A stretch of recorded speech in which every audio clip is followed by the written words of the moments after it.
Since Qualcomm intends to increase the price of its Snapdragon 8 Gen 4 application processor, Samsung is probably carefully considering its production costs. The Galaxy S line last saw a battery upgrade with the Galaxy S22 Ultra, which saw a slight increase in capacity from the S21 Ultra. The Galaxy S24 Ultra's Snapdragon 8 Gen 3 chip, interestingly, showed notable improvements in battery life during testing. Even though the battery capacity remains the same for the S25 Ultra, there's still a good chance that the S24 Ultra can offer an extended battery life.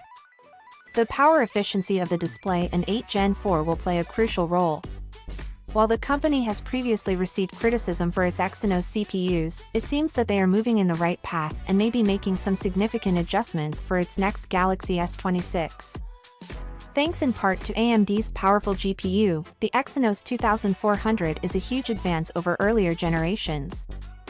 However, there are reports that Samsung may be shifting away from AMD and creating their own internal GPU with the Galaxy S26.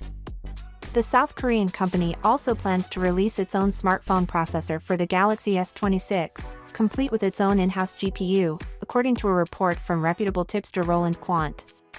The next-generation Exynos chip will have an RDNA-based GPU.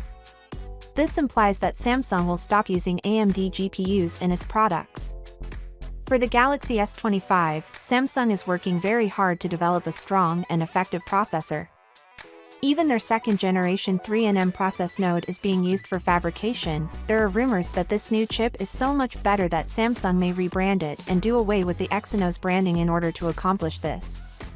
To this end, Samsung has put together a team of more than 1,000 engineers to collaborate with the System LSI team on code creation and optimization. For the company, it will be a historic moment if they succeed. What the next Galaxy S25 range is likely to include. Finally, what are your thoughts about it? So without being said, let me know your thought in the comment below, and if you are new here, please subscribe. Peace out.